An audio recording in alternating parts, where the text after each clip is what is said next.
नमस्कार लिसनर्स, आपका स्वागत है हमारे चैनल डिवाइन हरि पर, जहां हम आपको श्रीमद् भागवत महापुराण की अमूल्य कथाएं सरल भाषा में सुनाते हैं।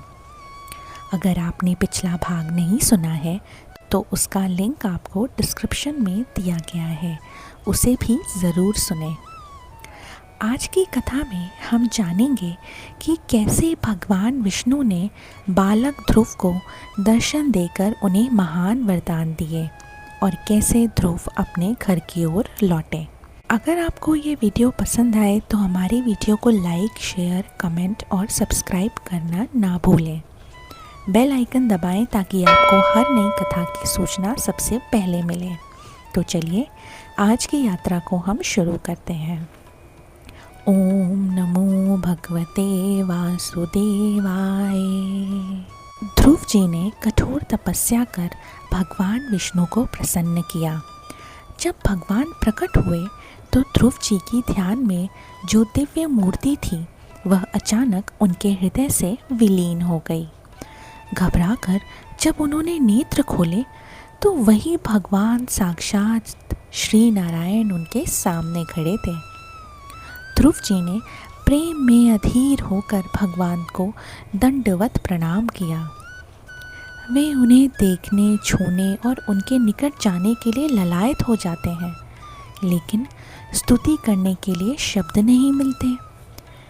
भगवान उनकी मनोदशा समझकर अपने शंख को उनके गाल से छूते हैं, जिससे ध्रुव जी को वेदों की दिव्य वाणी मिल जाती है और वे भगवान की स्तुति करने लगते हैं। ध्रुव जी भगवान की महिमा का गान इस प्रकार करते हैं और कहते हैं, हे प्रभु, आप ही मेरे अंतःकरण में प्रवेश कर मेरी वाणी को शक्ति देते हैं।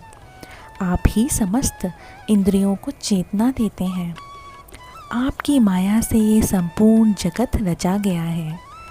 आपका चरण स्मरण और भक्तों का संग ही सच्चा सुख देता है, जो ब्रह्मानंद से भी श्रेष्ठ है।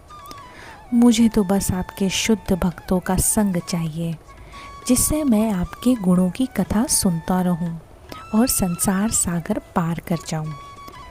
मैं आपके उस परम स्वरूप को नहीं जानता जो वाणी और मन से परे है। आपकी ही नाभि कमल से प्रकट हुए हैं ब्रह्मा। आप ही संपूर्ण विश्व के साक्षी, नित्य, शुद्ध, सर्वज्ञ और परमात्मा हैं। आपकी शरण में आकर ही मेरा जीवन सफल होता है। भगवान विष्णु ध्रुव जी की भक्ति से प्रसन्न होकर कहते हैं, हे ध्रुव, मैं तुम्हारे हृदय का संकल्प जानता हूँ। जैसा पद कोई भी अब तक नहीं पा सका, वह ध्रुव लोक मैं तुम्हें देता हूँ। ये लोक नष्ट नहीं होगा। जब तक अन्य लोक भी नष्ट हो जाएंगे तब भी ये अडिग रहेगा। तुम्हारे पिता तुम्हें राज्य देकर वन चले जाएंगे और तुम 36,000 वर्षों तक धर्म पूर्वक पृथ्वी का पालन करोगे। अंत में मेरा स्मरण करते हुए मेरे परम धाम को प्राप्त करोगे, जहाँ से फिर लौटना नहीं होगा। भगवान के जाने के बाद ध्रुव जी का मन पूरी तरह संतुष्ट नहीं होता। उन्हें लगता है कि उन्होंने भगवान से केवल सांसारिक पद ही मांग लिया, मुक्ति तो मांगी ही नहीं। वे विचार करते हैं, मैंने प्रभु को पाकर भी उनसे नाशवान वस्तु ही मांगी। ये मेरी भूल थी। ध्रुव जी को अपनी भूल का पश्चाताप होता है, परंतु भगवान की कृपा से उन्हें परम पद भी मिल जाता है। दूसरी ओर ध्रुव के पिता राजा उत्तानपाद को जब पता चलता है कि ध्रुव लौट रहे हैं तो वे विश्वास ही नहीं कर पाते।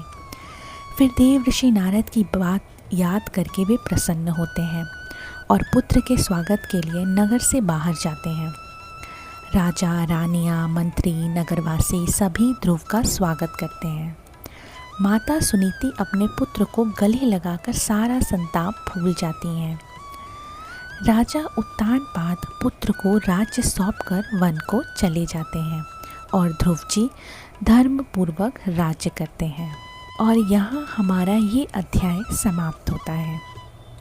तो श्रोताओं, ये थी ध्रुव की अद्भुत कथा।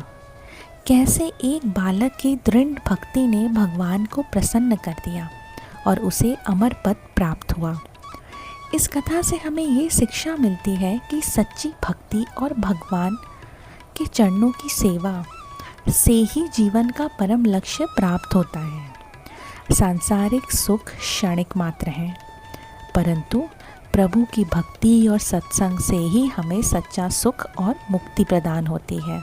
अगर आपको ये कथा पसंद आई हो तो वीडियो को लाइक करिए, शेयर कीजिए और कमेंट में जय श्री हरि लिखिए।